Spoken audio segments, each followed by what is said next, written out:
Welcome back to State of the FBS, and today we've got game picks for the first round of the college football playoff. It's finally here, and there's been a lot of discussion, debate about what teams are included, what teams shouldn't be in, should be in, but we finally get to see the games starting this Friday and Saturday, and it's all kicking off with Alabama at Oklahoma. We've seen this game once before. Alabama lost 21-23 in Tuscaloosa. Oklahoma was flying all over the field in this game. The defense forced 3 turnovers, and it was not by accident. They were trying to get after the football, and they did it extremely effectively. We've seen that twice now in Brent Venables going up against Alabama with Oklahoma in his time as the head coach there. Obviously, last year there was the crazy game in Norman with multiple turnovers, and now this year we've seen it once already in Tuscaloosa. So I think at this point you can't just say, oh, they happen to get turnovers or Alabama happens to turn the ball over when they play Oklahoma. I think that is a trend at this point, so I would expect Oklahoma to be able to do that again.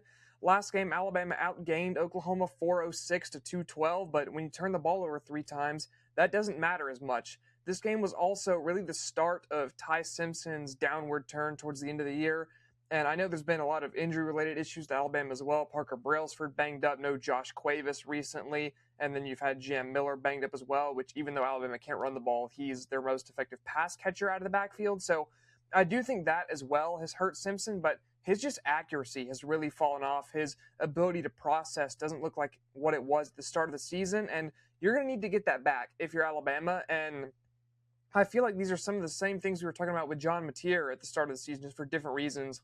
Mateer, obviously, with the big injury, came back and wasn't the same, and now it's kind of you have what you have with John Mateer. And is it the same thing with Ty Simpson now? Do you just get what you get with Ty Simpson from here on out? I would be more hesitant to say that about Simpson for now because I think when you have shown the ability and an injury really has, or at least a publicized injury hasn't taken place, his throwing motion does look a little bit off. But I have faith that maybe with the rest, Simpson can bounce back a little bit. Regardless, I just think Oklahoma at home, this defense is so good, especially the pass rush. They're number 1 in the country, tied for number 1 in sacks per game. They absolutely get after the passer, and you saw what Georgia did to Ty Simpson in the SEC championship game. Oklahoma's going to turn that up even more. R. Mason Thomas is awesome, has elite bend off the edge. He's going to be able to get home. It's just, can the Oklahoma offense do anything? They've really struggled recently. 293 yards per game in the final 3 games of the season, and their highest offensive output was almost 400 yards against LSU, and a game they turned the ball over 3 times and barely won. So it's been rough. Only 84 rushing yards per game in those 3 games as well, and the running game in the middle of the season, especially that Tennessee game stretch, Ole Miss, they were able to run the ball fairly effectively. And you're thinking, okay, is this a new dimension to this offense? Are they going to be able to get going? And that just hasn't been there recently. It's fallen back off a cliff, under 100 yards per game on the ground in recent weeks. And so you have 2 teams who can't really run the ball with struggling quarterbacks. And Oklahoma has an elite defense. Alabama has a above average defense, I would say for sure. They've been good this year too. So this might end up being a rock fight in Norman on Friday night, but I am going to take Oklahoma. I think the main 2 factors for me here are home field advantage and then Oklahoma's ability to consistently force turnovers when they play Alabama. I think that's big again. I would not discount close game Kalen DeBoer. He's usually very good in these tight spots. You see him pull out a lot of wins in these scenarios. I just think that Brent Venables and that defense are going to be absolutely ready to go. Alabama is going to turn the ball over. Oklahoma is going to force those turnovers. So give me the Sooners in the first game of this year's college football playoff. And now moving to Saturday, really the only close game of the day by point spread is number 10 Miami traveling to number 7 Texas A&M. And this will easily be the biggest crowd Miami has faced all season on the road. They didn't really play on the road a ton during the regular season. I believe only 4 true road games for the Hurricanes this year, and none of them were like Kyle Field. I got the opportunity to go to Kyle Field earlier this year when Auburn was in town. It might be, just from a stadium perspective, I wouldn't say it's necessarily the best crowd I've ever been to, but just from the stadium itself, I think it's my favorite stadium that I've been to. And again, don't come after me in the comments. I still think they're better game day environments, but it is definitely still right up there. But as far as the game in this one, you have 2 mistake-prone quarterbacks going at it here.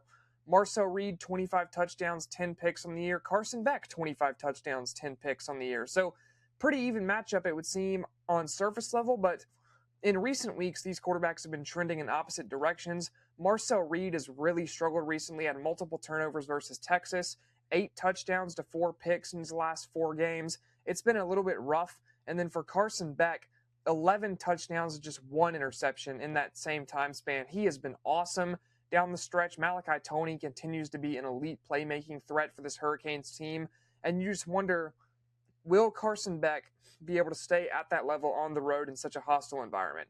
We've seen him in these big spots, and even his career at Georgia, that's where he starts to crumble. That's where the pressure starts to get to him, and he can't always deliver in that spot. Is the Miami defense going to be able to take enough pressure off the offense? Is the Miami run game going to be able to take enough pressure off of Carson Beck to where he doesn't feel that pressure and doesn't succumb to those mistakes? I kind of doubt that. This A&M pass rush is one of the best in the country, right up there with Oklahoma, like I just talked about in sacks per game. Cassius Havel is a freak off the edge. The former Bowling Green transfer has some of the best explosiveness in college football from that position. He can get home in a hurry. The rest of this A&M defensive line is also outstanding. They can stop the run. They can get after the passer. Torian York, I think, is one of the most fun players to watch in college football on the defensive side. He is all over the place. Will Lee is a feisty corner out on the edge for the Aggies, who is another player who just, it's really entertaining to watch him play football. He's up in receivers' faces. I would expect to see him against Malachi Toney if Toney ever splits out wide. Although maybe you see more on C.J. Daniels, depending on what matchups look like.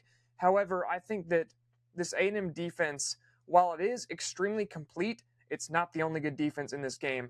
The Miami defense is also exceptional. Ruben Bain is probably going to be a top 10, maybe top 5 pick in this year's NFL draft. Has NFL size, has elite power, elite quickness off the edge. Another just freak on this Miami team. Miami has so many guys that just are bigger and stronger than you. They can't always capitalize on it. They don't always play to the best of their ability, but just on paper, this team is menacing.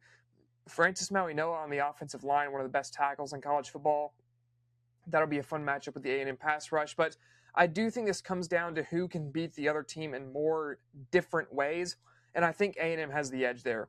On offense, it could be Ruben Owens, it can be Le'Veon Moss, Mario Craver, Casey Concepcion, whereas Miami on offense, it's like, well, we got Mark Fletcher, and if Mark Fletcher's off, Charmar Brown can do some stuff, and we have Malachi Toney, but if they get on Malachi Toney, we don't have a ton of other good places to go with the football unless C.J. Daniels is having a good game. I think the list starts to run out quicker on the Miami side than it does on the Texas A&M side. And then A&M's defense is so talented that I think they are going to be able to kind of take those guys away. I think for Miami, your path to victory here is you want this as a slower game, but still with multiple possessions. I don't think you want this to be a limited possession type game. You want kind of a messy style football game, because if you're making mistakes and you can drag A&M down into those mistakes with you, kind of silence the home crowd. You saw it when Auburn played A&M actually this year. That I don't think Auburn was really ever in that game per se, but it was that feeling of a one big play and we could be down in this one. So I think that's where Miami needs to try to attack, make this a slog, use their bigger athletic presence to try to go after A&M in that way, but it's really hard to out-physical a Mike Elko team. I don't know that they'll be able to do that, and like I said, I think A&M has more weapons that can beat them in different ways. So I am going to take the Aggies in this one. And now your two Group of 5 team games. First up, number 6 Ole Miss hosting number 11 Tulane in Oxford. This is another game that we've already seen this year in this exact venue, actually, and Ole Miss won it 45-10. So how can this time be different? Well, Tulane cannot let this one get away early because they really rely on running the football. Jake Retzlaff is their leading rusher as well on this team. They have a very dynamic rushing attack with a bunch of different players that can carry the football, but the offense is pretty basic at Tulane. They're not doing any kind of crazy motion. They're not doing weird wrinkles in the offense. It's pretty much straight up what you get with this group. It's a fairly young team. They've really struggled this year with penalties and miscues, turnovers. It's not a very disciplined football team. If you've listened to John Summerall this year, he's really talked about that, and he feels like this team could definitely be more sound fundamentally than they are at this point in the year, and they just, for whatever reason, have not gotten there. So I think that's something that really hurts them going into Oxford. You know, it's going to be a fired-up Ole Miss team with losing Lane Kiffin. They want to make a statement in this playoff. Pete Golding wants to make a statement in this playoff, and I think they come in here looking to wreck house early. Trinidad Chambliss is going up against the number 122 pass defense in the country in Tulane. That's just not a good recipe for success for the Green Wave. They do have a top 30 run defense, so maybe they can slow down Kawan Lacey, but I highly doubt it. He ran all over them last time these two teams played, and he has probably been the best or one of the best running backs in the SEC this season. Has Lacey been so awesome? This Ole Miss offense, I think, is just too dynamic at the end of the day. I don't think Tulane is going to have enough answers to try to slow down all the different ways Ole Miss can attack them. And then on the defensive side, this is an Ole Miss defense that can fly around. I think if they stop the running game, I don't trust Retzlaff to be able to air it out and keep them in this one and really push the ball down the field. So as much as I think it would be cool to see one of these group of 5 teams pull the upset, I just don't think the matchups really favor them this year. We'll talk about JMU and Oregon in just a second here. But yeah, I am going to take the Rebels over Tulane to get this one done in the rematch and go 2-0 versus Tulane this season. And now the aforementioned Oregon JMU game. This is in Eugene. It's a night game, instant death sentence for JMU. Sending them up there to Autzen at night is incredibly tough.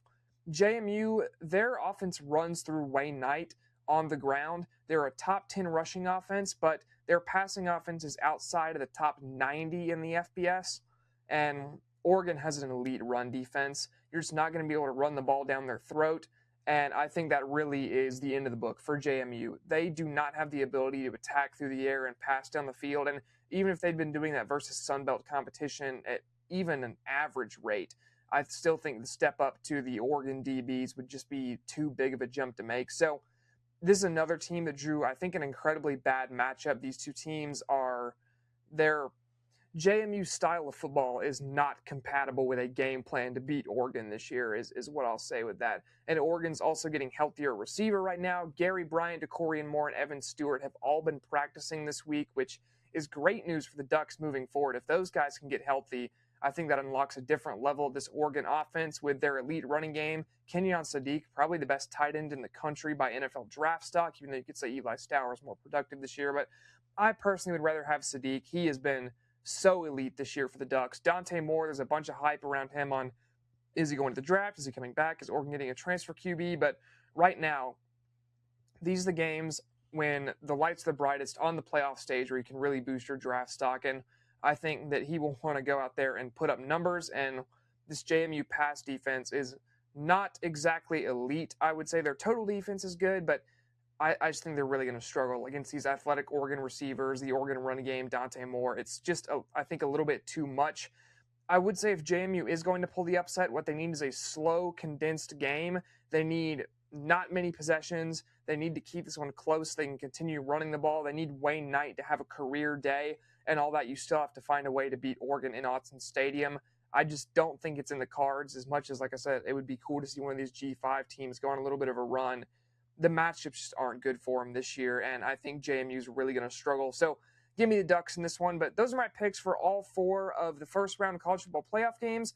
Let me know if you guys have a team in these games, how you think they're going to do. If you disagree with any of my picks, let me know in the comments as well. And as always, if you are enjoying the videos, do make sure to like and subscribe. I really appreciated all the love on the last video earlier this week with Coaching Carousel. That was super cool to see. So again, if you guys do enjoy, do make sure to like and subscribe. But we'll be back to break down all these games at the start of next week. But I've been Mike. I thank you guys for tuning in. This has been State of the FBS.